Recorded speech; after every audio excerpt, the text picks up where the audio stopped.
take a game off him? I don't know, but we'll find out soon, because spawning in the bottom right-hand position on King Sejong Station, ladies and gentlemen, representing Team Liquid.net, he's now one map away from facing Scarlet in the grand finals of the Foreign Hope. It is, of course, Bunny.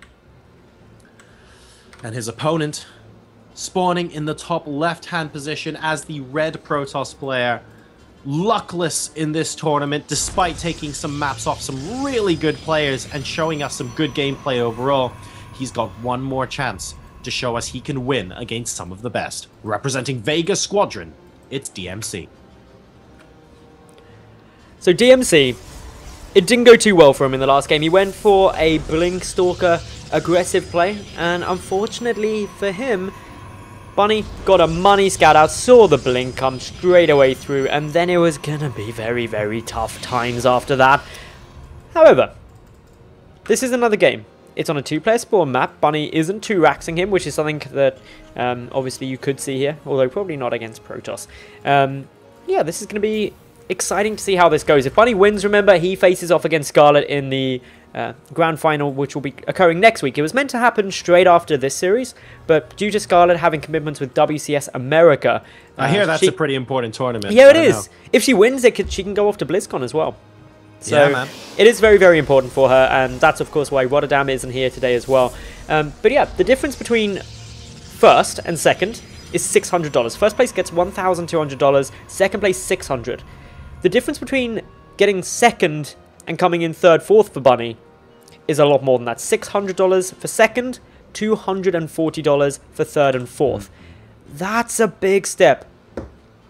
Yeah, man, that's, I mean, that's definitely worth winning a best of 3 for, so... $600 is a worthwhile, like, I know it doesn't sound like the biggest prize pool in the world, but if you think for a 6-player invitational, they've had to play 3 days worth of StarCraft, which, not really very many games, 5 best of 3s.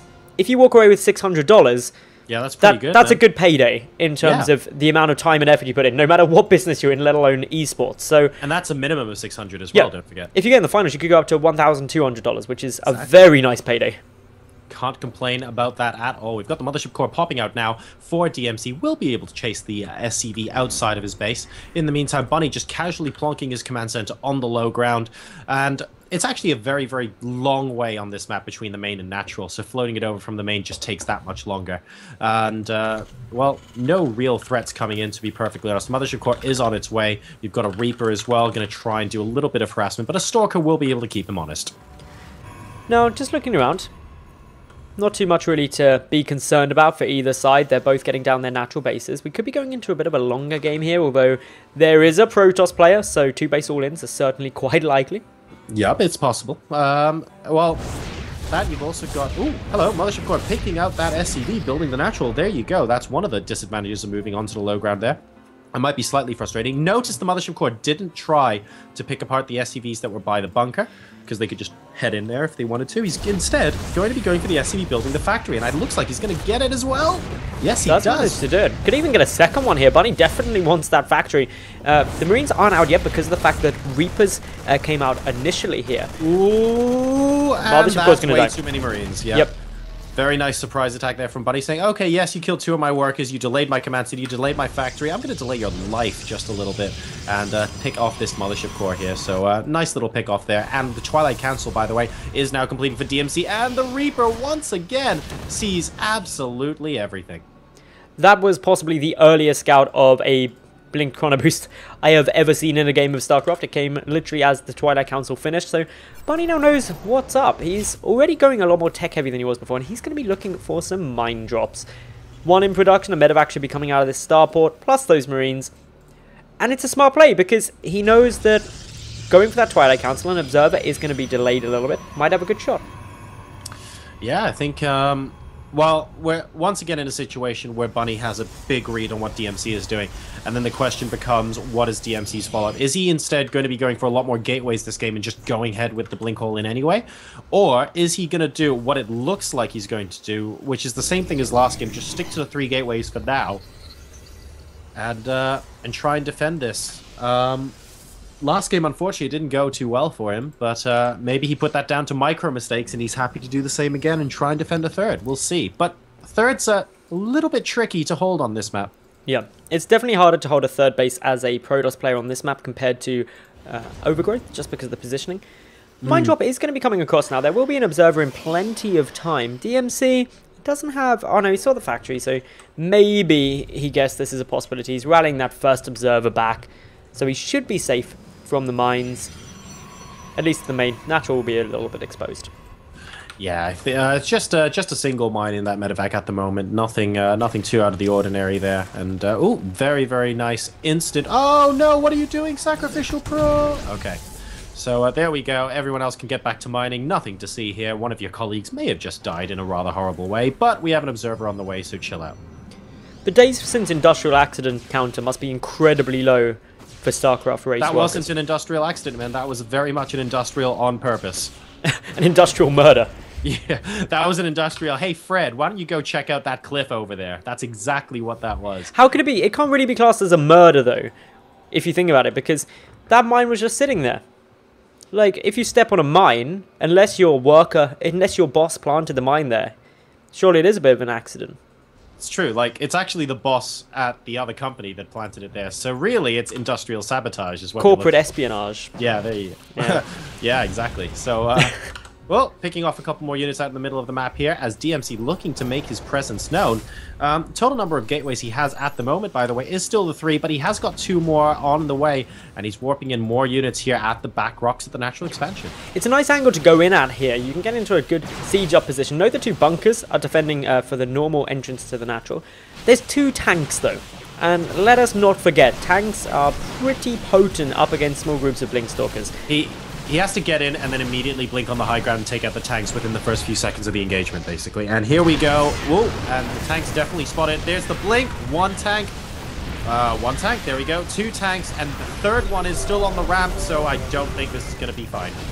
No, the observer was sniped off with that scan there.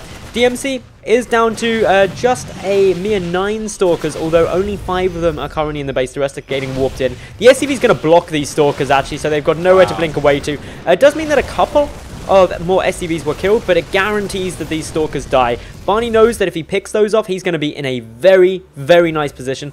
The tank's still up on the high ground, only 1 of them there. Big whoop in his zealots. Is it going to be enough? Yeah, 11 workers killed so far, but it's 43 to 41 workers in favor of Bunny right now, ladies and gentlemen, and he's got mules on his side as well. This army is being disintegrated. Unfortunately, a second tank comes out, and DmC absolutely has to get out of dodge. He's not in a great position right now. He's at 62 supply versus 78. I suppose the consolation is that Bunny can't just unsiege his tanks and move across the map and kill him, because if he does that, he does then actually leave himself open to the stalkers blinking back in. The way Bunny's playing this is smart, though. He's grabbing in a 3rd CC, grabbing in, obviously, some upgrades. He's saying, well, I know I'm ahead at this stage. I might have lost a couple of workers, but I've got mules. I can afford to be down a few workers. My opponent won't have a 3rd. He's attempting to get it now, but it'll be delayed. And his tech is also delayed. So, all in all, Bunny knows he's quite a long way ahead. And he's just playing out the game safely. Yeah, exactly right. There's no need to rush things too much. He's got, let me see, not quite the gas yet for that +1 armor. Oh, this is nice. Might be popping in very shortly, and so stopping the 3rd command center, possibly forcing it to be cancelled as well. And yeah, it does force it to be cancelled. So at least DmC trying his best to continuously poke in and reminding Bunny that he can't just walk out of his base as well. I think that's important. Another important scan here.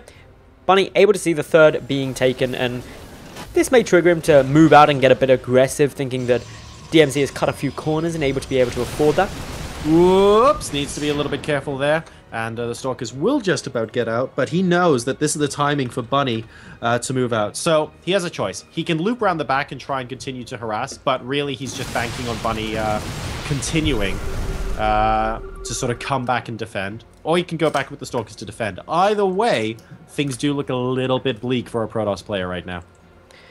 Bunny, in terms of overall army supply, 73 to 30. He's also got the +1 upgrade advantage, +1 armor for the Protoss units. I don't think it's going to be done in time. It's still, yeah, it's still a good 30 seconds away from completion. Bunny should hit before then, at least if he goes anytime soon. Looking at the 3rd base, DmC, I don't even know if Bunny's going to go for that. He could happily wait. Looks like third +1 armor is actually going to be done in time for DmC. I take all of that back. Bunny just biding his time. Yeah, he kind of paused for a second there, and that really gave him enough time. But with this number of tanks, I think it's going to be very difficult. He's going to leapfrog forward, and I actually think he's just going to take down the natural. He knows the third is yes, it's a useful source of income, but really wants to pick off the army at the moment. That's what's big. Here we go, Guardian Shield. There is an Immortal in with this army. Is he going to be able to pick off the tanks? He gets 1-2 shots off on the tank. Well, a second tank goes down. A third tank almost going down, but it's not enough. There aren't enough gateway units, and Liquid Bunny, ladies and gentlemen, advances to the grand final of the Foreign Hope, where he is going to face off against Scarlet.